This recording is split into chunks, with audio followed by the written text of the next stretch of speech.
Werewolf here. Dr. Michael Crichton, best known as the author of Jurassic Park, perhaps best summed up many of our modern anxieties in about artificial intelligence, AI, in one interview that I was watching. When he was asked to make some predictions, he hesitates. He seems a little thrown off, and then says, essentially, to paraphrase, most predictions ever made have turned out to be wrong. Though a lot of Crichton's own predictions that he wrote about in his novels have since turned out to become true.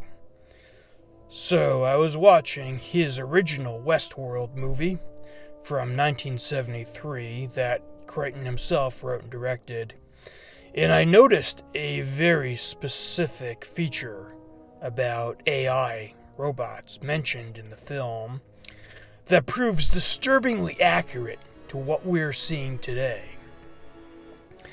In Westworld, the only way that you can tell the difference between a human and an AI robot that looks and acts and interacts just like a human is that on the robots, they could never get the hands right. It's never explained, but that's how you know. Now fast forward to today, to today's modern AI art, and the Achilles heel of that is the hands. Sometimes you're not even sure if you're looking at AI or not, but you'll notice the hands and some other slight continuity problems that might be the giveaway. Now, Crichton was not the first author writing about AI by any means, and he said that he didn't try to make predictions about the future. He was merely trying to think of new ideas for his stories and thought of possibilities of what could happen. Here are a few of his other predictions. In Jurassic Park, genetic cloning of animals.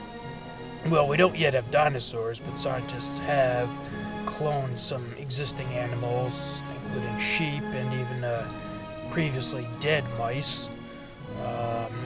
He also wrote about self-replicating nanobots in his book Prey. Computer chips in your brains in The Terminal Man. Well, Elon Musk has already done that. Deep fake videos in Rising Sun. Manipulating data on global warming to suit one's political ambitions in his book State of Fear, and he took a lot of heat for that one. And in Westworld, he also predicted sex robots. Look, I'm not going to go down that road. You watch Sandman's MGTOW videos if you want to know more about that. Also, in the interview I saw from 1999, he even predicts YouTube and TikTok culture. He describes the film industry as basically dying under its own weight under these behemoth productions that are expected to make money worldwide and are just really unsustainable. And soon, and this was going on to an extent already, anyone will be producing their own films from anywhere with their own cameras and equipment, and this will be a major competition for the Hollywood structure. No, he was also interested in the idea of talking gorillas, already an existing thing that had been going on, but would advance even further, genetic diseases, and the Andromeda strain. Also, check out my video on Crichton's novel Disclosure. Back in 1993, he was writing about the Me Too movement getting out of hand.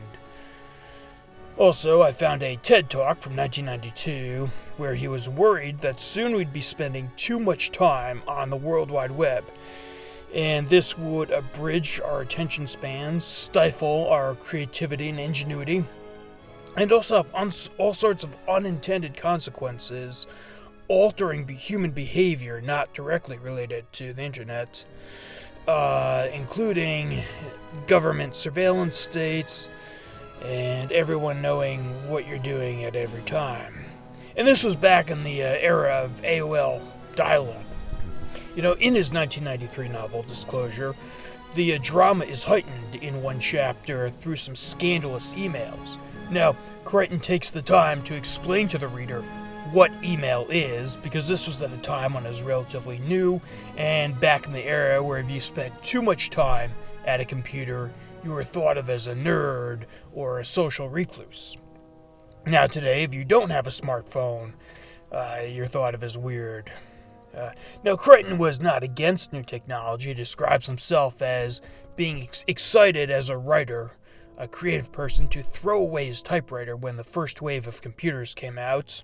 I don't think Crichton would be against developing AI if, say, we were using it to develop a workable solution to a real-world problem in a responsible manner. But it's being used to target you, your job.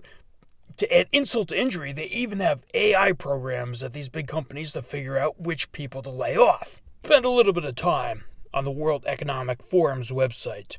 These guys, politicians, world leaders, corporate business leaders, think that AI is bigger than sliced bread, and they are trying to push it out on you as quickly as possible. And why their specific deadline of 2030 with no room for trial and error? Think of chaos theory. Think of all the things that go wrong with any technology, no matter how good it is, before we have really taken the time to understand it. Look, smartphone culture has done so much damage to scramble the brains of young minds like eggs, and every generation, really. There are probably effects of all this that will not even be apparent until decades down the road, and by then it'll be too late. In the TED Talk, Crichton describes a hotel in Hawaii. Now, this was back in 1992, when cell phones were not in common use. They were rare and expensive. So in this hotel, they have no phones in the rooms, no TV. If you went with a group and you wanted to talk to a person in another room, you would have to physically walk over to that room and knock on their door. And Crichton says that a few days at this hotel changes you. It changes your mind, and he couldn't define exactly why. But he saw this as a healthy thing, a good thing, and something that helped him with his creativity. Perhaps Crichton's view could best be summed up by Jeff Goldblum's character Ian Malcolm in the first Jurassic Park movie.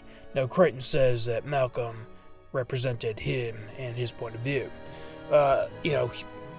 Goldblum rants to John Hammond that Hammond is pushing out these dinosaurs as fast as possible, but not taking any real responsibility, and pushes chaos theory.